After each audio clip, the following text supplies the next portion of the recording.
जर आपण बघितलं तर पत्रकारांना सुद्धा जर ओपनली व्यक्त व्हायचं असेल तरी त्यांना परवानगी दिली जात नाही.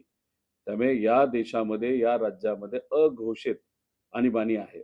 पण तरी सुद्धा पोलिसांनी काही सांगितलं असेल, किती आम्हाला घाबरवण्याचा प्रयत्न केला असेल, तरी सरकारला जाग करण्यासाठी आपल्याला काही ना काहीतरी आक्रमक करावं लागतं आणि लोकांना आक्रमक होता येत नसेल, कारण का त्यांना दैनंदिन जीवनामध्ये बऱ्याच काही अडचणी असतात.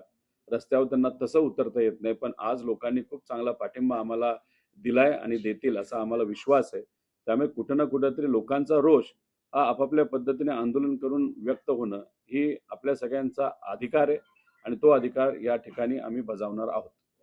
राज्यातील शेतकऱ्यांना 2 लाखाची सरकारने कर्जमाफी केलेली आहे. मंत्रिमंडळात असा निर्णय देखील झालेला आहे. मात्र आदित्य ठाकरे असं देखील म्हणतात, की आमच्या सरकारने देखील केली होती, मात्र आम्ही होर्डिंगबाजी कधी केली नाही. होर्डिंगबाजी हा विषय वेगळा राहिला. पण ही जी कर्जमाफी दिलेली आहे, ती तर फसवी कर्जमाफी आहे. चांगली मनापासून कर्जमाफी करायची असते, त्याला नियत चांगली लागते. पण हे सरकार फक्त दिखावापणा करतंय असं आमच्या सगळ्यांचं मत आहे. ही कर्जमाफी देत असताना त्यांनी इतक्या अटीतटी टाकल्यात. आदरणीय पवार साहेबांनी जेव्हा कर्जमाफी दिली होती अख्ख्या देशाला, तेव्हा कुठली अट टाकली नव्हती.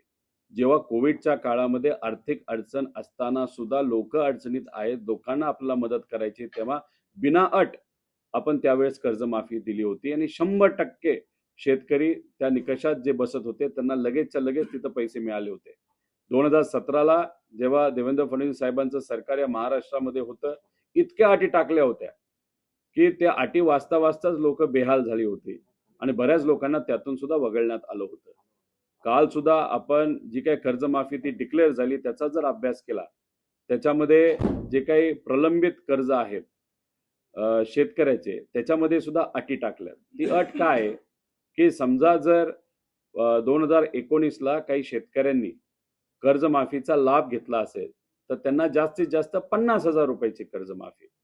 एक तर सरकारने समजून घेतलं पाहिजे, त्यावेळेस शेतकरी खऱ्या अर्थाने अडचणीत होते आणि मग अडचणीत असणारा शेतकरी त्यावेळेस जर आपण बघितला तर या राज्यातले 90% शेतकरी अडचणीत होते.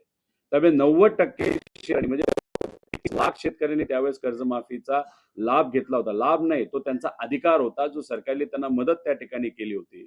आता मग 33 लाख शेतकऱ्यांनी ती मदत तिथं घेतली असेल तर त्याचा अर्थ त्यांना तुम्ही फक्त 50,000 रुपयेच तिथं देणार आहात. त्याच्यात पण त्यांनी अट अशी टाकलेली की समजा 1 लाख तुमचे जर ड्यू असतील, नाहीतर तुमचे कर्ज तिथं कर्ज थकीत असेल 1 लाख रुपयाचं, तर आधी 50,000 भरा, मग मी तुम्हाला 50,000 देतो. म्हणजे ओटीएस सिस्टम त्यांनी आणली की म्हणजे हॉस्पिटलमध्ये गरीब माणूस गेल्यानंतर आधी पैसे भर, मग तुला ट्रीटमेंट करतो, अशी भूमिका दुर्दैवाने त्या ठिकाणी सरकारने घेतलेली आहे. असे 33 लाख त्याच्यामध्ये सर्व शेतकरी आहेत. 90% शेतकरी या कॅटेगरीमध्ये त्या ठिकाणी येतात. म्हणजे कुठं ना कुठंतरी अप्रत्यक्षपणे बँकेची वसुली करण्याचा प्रयत्न सरकार तिथं करतंय. फक्त 50,000 रुपये. अहो, ह्या 50,000मध्ये या लोकांचं काही त्या ठिकाणी होणार नाही. त्यामुळे पूर्णपणे ही फसवी कर्जमाफी त्या ठिकाणी आहे आणि आधीचे म्हणजे 2 लाखाचं ज्याचं कुणाचं काही भरायचं असेल, समजा त्या 2019ला ज्यांनी ते लाभ घेतला असेल, 2 लाख असेल, 1.5 लाख भरा, मग 50,000 मिळणार. 3 लाख जर कर्जबाजारी झाला असेल शेतकरी तर 2.5 लाख भरा, मग 50,000 देणार.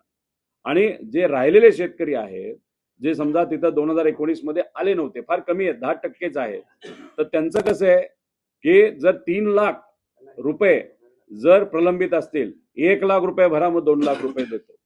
म्हणजे सांगताना सांगतात की बिना अट आम्ही केलं. अरे पण इतक्या अटी तुम्ही टाकल्या, त्यात शेतकऱ्याला मदत होईल असं मला तरी त्या ठिकाणी वाटत नाही. कुठंतरी गरिबीची थट्टा केली, शेतकऱ्याची थट्टा केली, द्यायचं म्हणून देण्याचा प्रयत्न त्या ठिकाणी केला गेलाय. आणि जे प्रामाणिक शेतकरी आहेत त्याला 50,000 का 1 लाख रुपये द्या ना, काय हरकत आहे तुम्हाला.